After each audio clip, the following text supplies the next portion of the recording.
E aí galera, aqui é o David. Quer aparecer no próximo vídeo? É muito fácil, pessoal. Comenta isso aqui que tá aparecendo na tela. Eu quero um salve o máximo de vezes que você conseguir, que talvez no próximo vídeo você vai estar no final como as pessoas que já estão ao final desse vídeo aqui, tá? Inclusive corre lá pra saber se seu nome já tá lá, beleza? Então vamos assistir comigo. O planeta Terra acolhe relíquias impressionantes de muitos tempos, construções que parecem desafiar as capacidades tecnológicas do seu tempo, seja pela sua dimensão, peso ou simplesmente a sua complexidade. Como tal, algumas pessoas defendem que os antigos arquitetos das pirâmides do Egito seguiram um manual de instrução alienígena. Pois é, e no vídeo de hoje você vai conhecer um pouco mais sobre este assunto, tá? Conheça agora mesmo, os segredos mais sombrios são finalmente revelados.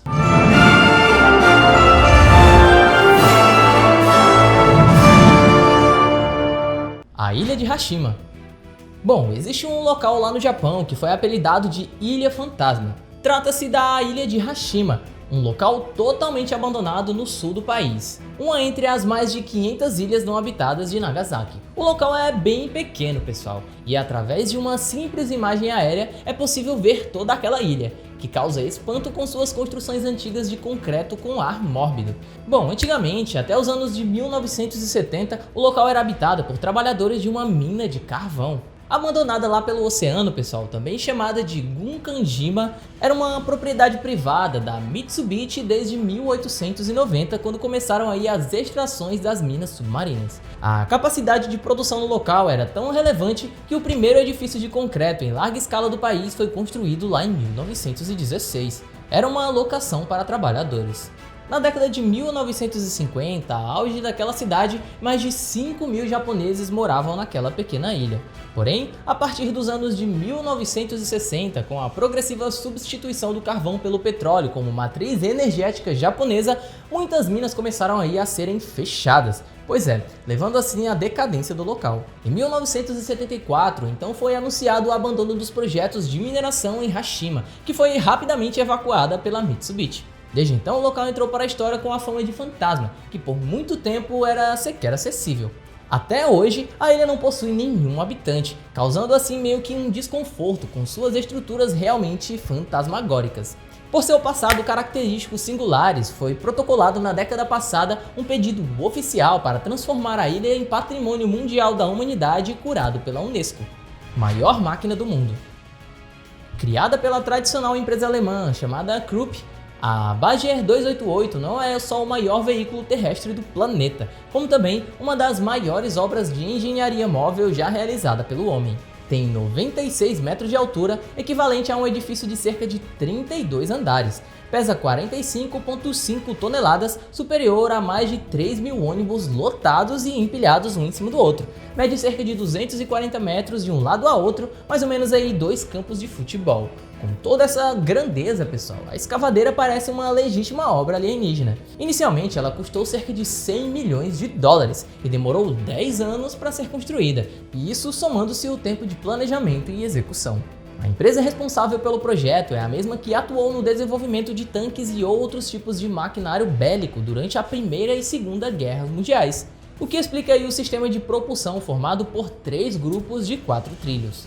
A Bagger 288, com sua roldana principal medindo cerca de 18 metros de altura, é capaz de extrair 240.000 toneladas de carvão ou outro tipo de material por dia. Tá ouvindo bem? Por dia. Isto é, mais ou menos 5 vezes o seu próprio peso.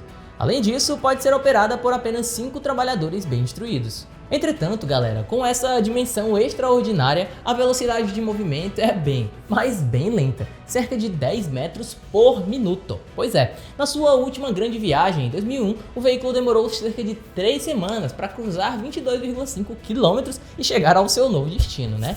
Nem conseguimos imaginar aí o caos que isso deve ter causado para os moradores naquela época. Fora isso, pouco antes do euro se tornar a moeda oficial da Alemanha, foram gastos mais de 15 milhões de marcos alemães com as despesas de locomoção e energia, tá bom?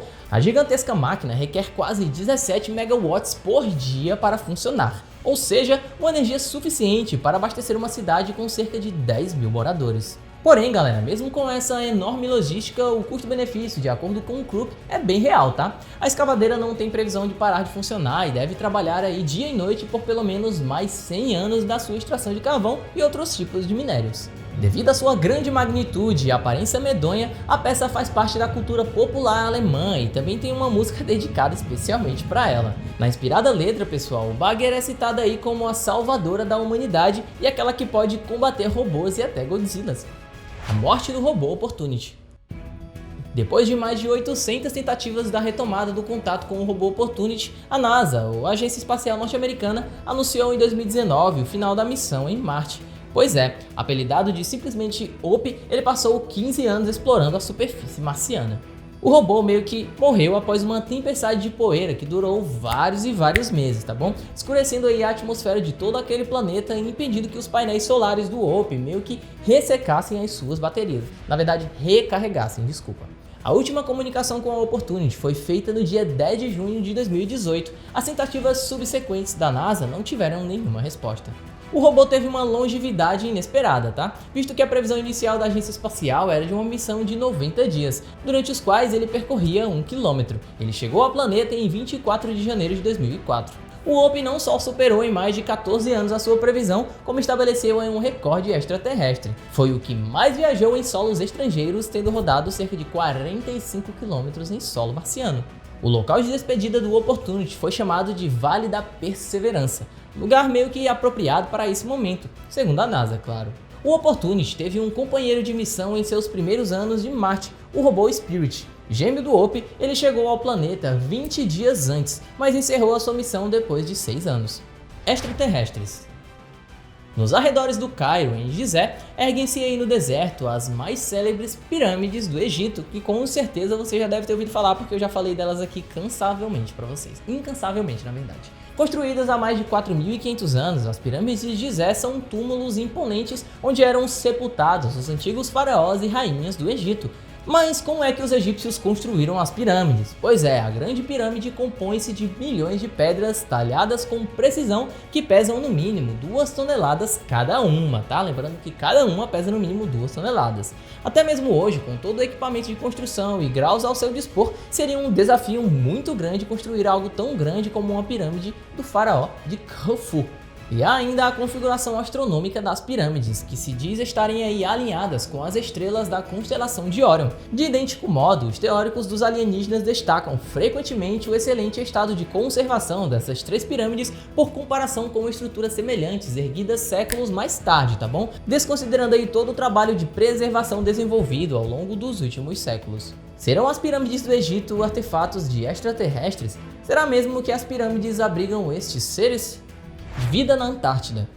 Enquanto as agências espaciais buscam a vida a milhões e milhões de quilômetros daqui da Terra, alguns cientistas têm procurado por ela aqui mesmo, tá? Mas em locais tão inóspitos que teoricamente seriam incapazes de abrigar formas biológicas complexas. Essas expedições nos subterrâneos gelados da Antártida não apenas têm revelado aí espécies desconhecidas, mas também contribuir com a astrobiologia, tá? Afinal, muitos desses ambientes se assemelham ao clima dos planetas e de satélites, tá? Como é o caso de Júpiter e Saturno. Atualmente, as teorias sobre a vida sob as plataformas de gelo da Antártida sugerem que, à medida que se afasta do mar aberto e da luz do Sol, a probabilidade de sobrevivência das criaturas se reduz drasticamente. Alguns pesquisadores já até detectaram nas profundezas escuras gélidas ali do continente polar vermes, peixes e até águas vivas. Porém, claro, sempre tem que ter um porém, né? Um novo estudo divulgado no ano passado causou muita estranheza até mesmo aos seus autores, tá? Sem querer, eles flagraram esponjas e outros animais que se alimentam de organismos da superfície a 260 km de onde deveriam estar. Pois é, debaixo do gelo acreditava-se que não seriam capazes nem a pau deles sobreviverem. A equipe integrante da Organização Científica de Pesquisa Britânica na Antártida não estava lá para procurar por essas criaturas. Em um experimento exploratório com o objetivo de estudar amostras de sedimentos, os cientistas perfuraram 900 metros no gelo na plataforma de Filchner-Ronne, situada no sudeste do Mar de Uvedel. Em um momento, os geólogos sentiram que o equipamento usado ali atingiu uma rocha. Em vez da esperada lama no fundo do oceano, as imagens flagradas pela câmera acoplada à sonda então revelaram uma pedra coberta por criaturas marinhas familiares e outras completamente desconhecidas. Bobina de Tesla. Eu sou muito suspeito para falar de Nikola Tesla, né? Então vamos lá. Ele foi físico, matemático, engenheiro e até mecânico. Considerado gênio por muitos, louco por outros, Nikola Tesla foi o responsável por muitas das tecnologias que fazem parte do nosso dia a dia. Muitas delas sequer foram creditadas em seu nome, tá? E é exatamente por isso, pessoal, e também outros motivos, é claro, que há quem diga que ele é o gênio mais injustiçado da história, e eu particularmente também acho isso, tá? A bobina de Tesla, inventada em 1981, é uma máquina que produz raios. Além disso, ela é capaz de enviar correntes elétricas através do corpo e criar ventos de elétrons.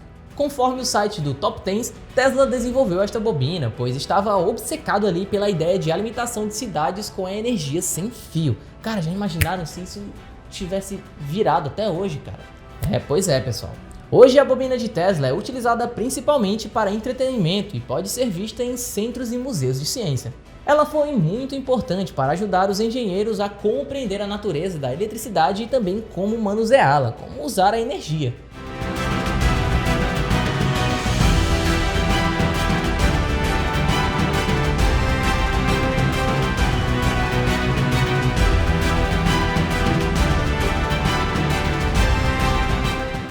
Bom pessoal, esse foi mais um vídeo aqui para vocês. Gostaram do assunto? Deixa aqui o seu comentário, deixa o like, é muito importante para ajudar, pessoal. Se inscreve se ainda não é inscrito, compartilha com seu pai, sua mãe, neto, tio, cunhada, com quem você achar interessante. Porque afinal de contas, conhecimento é para tudo e para todos. Até o próximo vídeo, galera aqui do canal Universo Curioso.